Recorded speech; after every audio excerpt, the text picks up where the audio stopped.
Bonjour, donc vous avez vu mon nom dans les différentes signatures des mails qu'on a échangés et puis j'ai été présentée par Monsieur Alambic et Monsieur Karcher.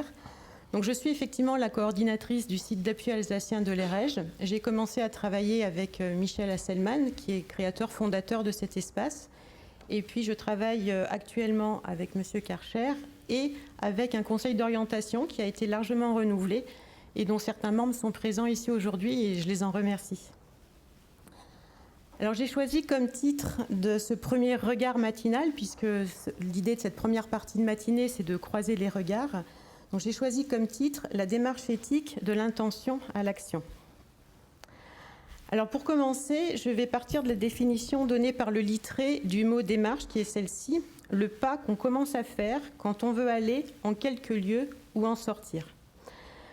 Le choix de cette définition inscrit d'emblée l'intention de mon propos dans une dynamique, dans un mouvement.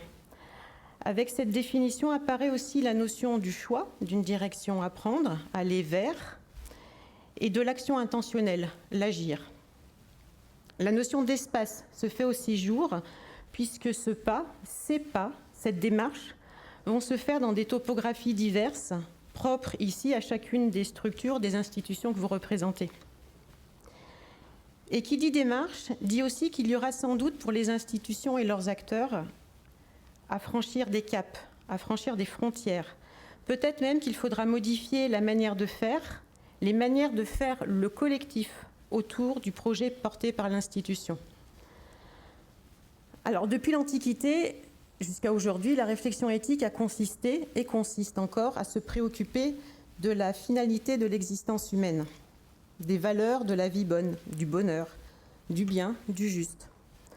On pense aux valeurs du bonheur chères à Aristote, à la responsabilité développée par Emmanuel Lévinas dans une certaine direction et par Hans Jonas dans une autre, ou bien à la vulnérabilité dans l'éthique, développée, elle, dans l'éthique du Caire, notamment par John Tronto, ou bien encore à l'idée de justice, selon John Rawls.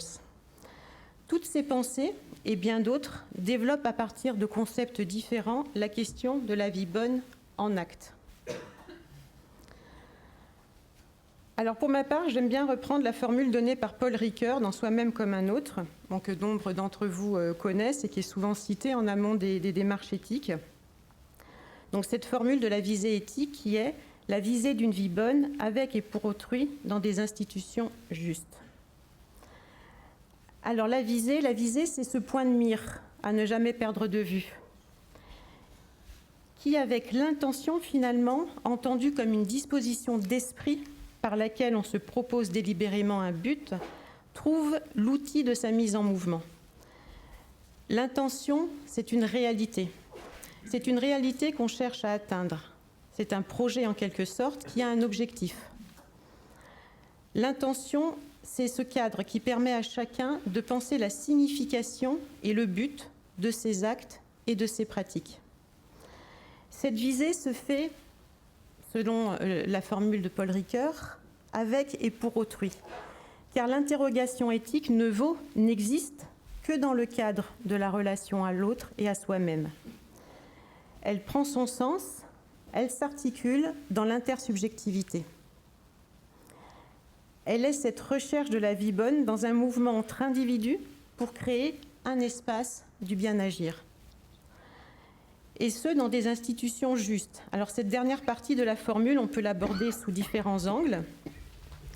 Elle permet de proposer, notamment, l'institution comme le périmètre et le portage de cette visée, à la fois comme lieu de construction de cette visée, mais aussi comme lieu incontournable pour construire la possibilité d'atteindre cette visée. L'institution comme garante du projet de justice. L'institution est effectivement ce lieu d'élaboration de l'intention, car l'institution, au sens large, est le lieu de la rencontre, le lieu du vivre ensemble, qui est construit, partagé et vécu par des personnes singulières. Elle est aussi le porteur de cette finalité, le cadre qui peut la rendre possible. L'institution juste peut aussi s'entendre comme l'institution construite par délibération, qui se situe alors entre l'intention et l'action, C'est cet espace où la délibération permet la construction. Donc la démarche éthique, c'est bien de se mettre en mouvement. Elle apparaît bien comme une intention qui invite à se rapprocher d'un certain but.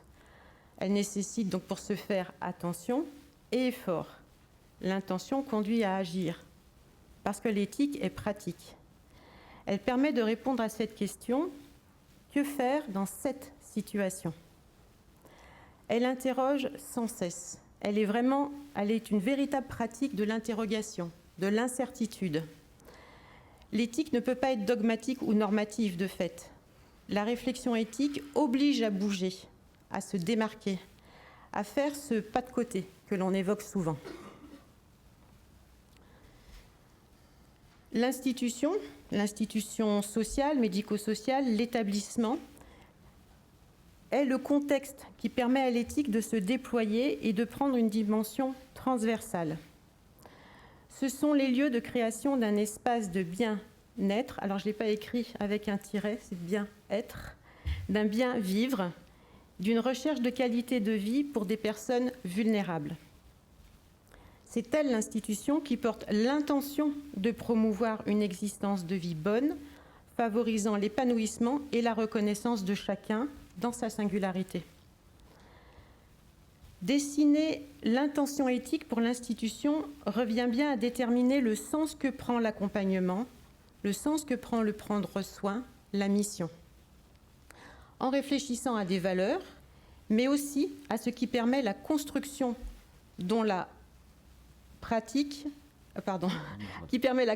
d'une pratique dont la finalité est la juste position.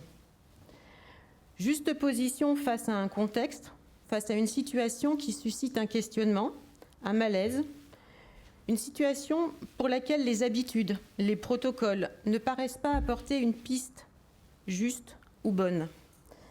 C'est une situation dans laquelle les professionnels doivent prendre une décision, mais qui met en jeu des conflits de valeurs. La concertation éthique nécessaire devient alors cet espace de co-construction d'une décision dont la fin est le bien, le juste, certains diront le mieux, dans chaque situation singulière. L'apanage et même la force l'apanage, la force et une condition aussi de la démarche éthique, c'est bien de dépasser des frontières, notamment des frontières professionnelles, de sortir des statuts et de promouvoir la mise en mouvement d'un projet collectif. Alors quel projet collectif ? Celui de la responsabilité de chacun à agir pour le bien. Redonnant à chacun dans le groupe sa puissance d'agir pour être dans son rôle de responsabilité, dans le prendre soin, qui lui est élevé par le collectif. La réflexion éthique engage la responsabilité de chacun dans l'intention éthique vers le bien en pratique, dans un espace institutionnel où les statuts sont abolis, alors le mot est un petit peu fort peut-être, au profit du rôle. Car ce dont il s'agit ici, c'est en effet de valeurs avant tout, non de compétences, d'expertise.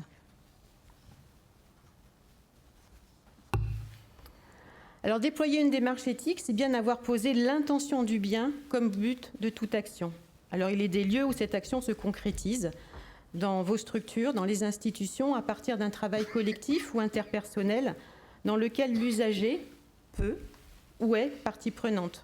On peut penser au projet d'établissement, à l'élaboration des projets individuels, à la mise en place de niveaux thérapeutiques, au plan de soins anticipés, à la biographie individuelle, à la mise en place d'un comité d'éthique.